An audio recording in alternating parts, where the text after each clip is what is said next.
Hi, in this clip I'm going to talk about debates, okay? Now, debates are very important in our language because they allow the pupil to argue point of view, which is a skill in its own. It's very important and it can be valuable in various aspects of life. Now, the tip of the tongue has many different activities and cards for the debates, okay? And these help the child to become a better debater through time, helps the children to be able to argue point of view, voice their opinions and their thoughts, and also gives them self-confidence, okay? Now there's, as I said, there's 3 boxes on the tip of the tongue. Now the junior box contains 50 debate cards. Now these debates are pretty much mixed, okay? You've got some serious debates such as should homework be a necessity? And then you've got debates that are based on fairy tales such as should the wolf have huffed and puffed and blown down the little pig's house, or should Jack have climbed a beanstalk, should Cinderella have gone to the ball? Various debates like that link into fairy tales that you would be doing with the children at that age anyway.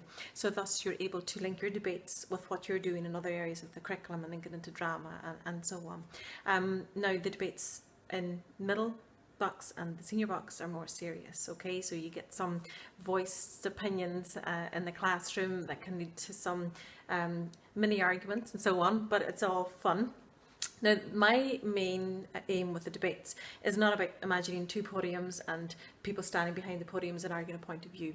It's all about developing the language, developing knowledge of what expressions and that you can use for debates, like how you may start one, what language you use in the centre of debate, and how you may conclude your debate, okay? Now, before you start with debates, this information I'm talking about anyway is in the teacher manuals, but before you start with debates with the pupils, I think it's very important to go through respect, okay? So again, it's in the manual, respect, but taking turns, the phrase the floor, which means the person who's doing the talking is the one that holds the floor, you have to respect them.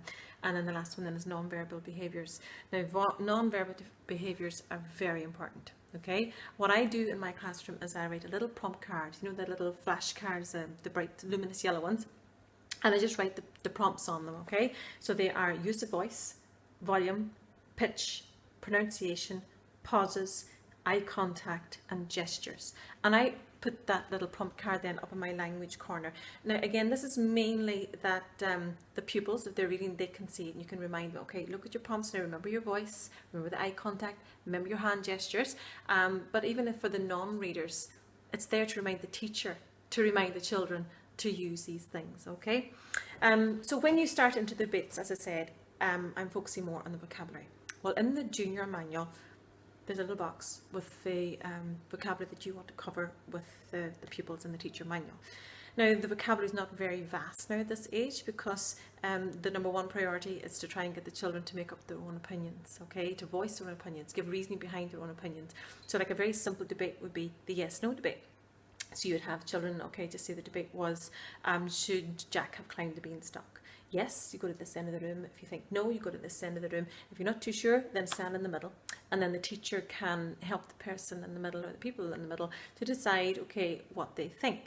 It's not about copying little Johnny, their best friend, and then going, oh, I picked yes because Johnny picked yes. Okay, so it's about getting them to make up their own minds and have reasoning for it. And then you can develop into other terms and expressions, okay? So you've got yes, you've got no, I've got believe, I think so, I don't think so, I agree, I disagree. That's really the vocabulary that you're doing with the younger pupils.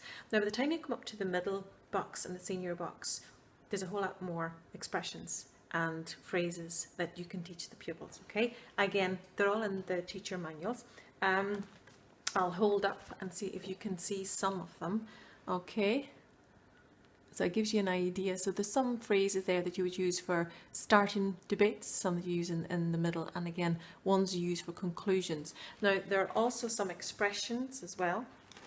Okay, so again, hold these up. So this is just an example there from the middle box, okay? So some expressions that you can teach the pupils. Now, it's not about just photocopying a sheet or making a large poster and sticking it up in your language corner and expect the children to use the vocabulary. You have to teach the vocabulary to them. So I would probably just pick out 5 phrases, a mixture of ones that you can use in the start, the middle and the end of debates, and focus on teaching them how to use that vocabulary, those phrases in the correct context, okay?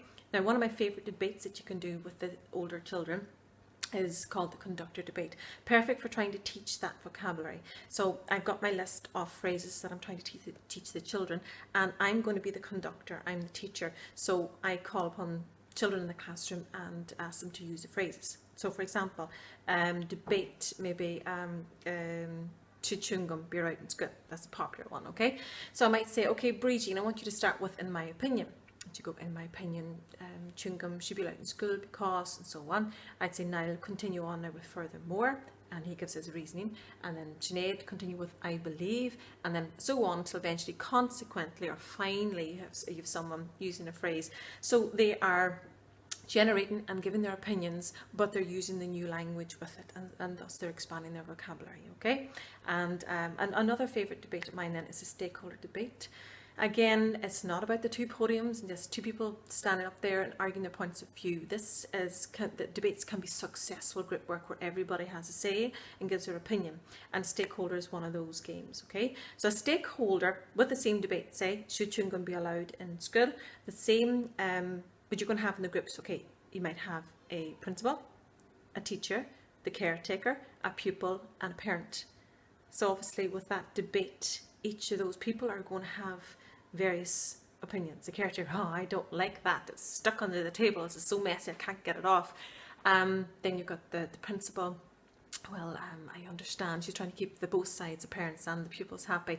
Pupils, it cleans the teeth, it keeps their breath fresh, it's really good for after lunch, and so on. So everybody gets to voice their own opinions, and again, it can be made into a drama, and you can link it to other different areas. So basically, I've just given you a few ideas for debates. I've given you just a few ideas of the type of language that you can use, so hopefully that gets you started in debates.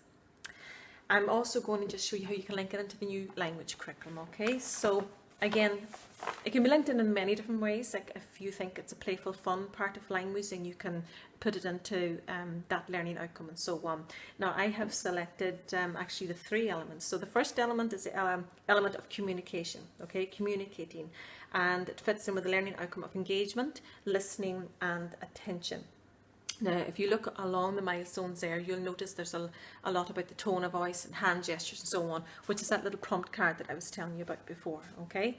Then it also fits into the element of understanding, I think, into the learning outcome number 5 and number 6, acquisition and use of vocabulary, because again, you're giving them the phrases, the expressions, you're teaching them how to use their new vocabulary. And then finally, it fits into the element of exploring and using, with the learning outcome being number 13, information giving, explanation and justification, and number 14, description, prediction and reflection. Okay, so hopefully that's been of some help for you. Thank you for watching.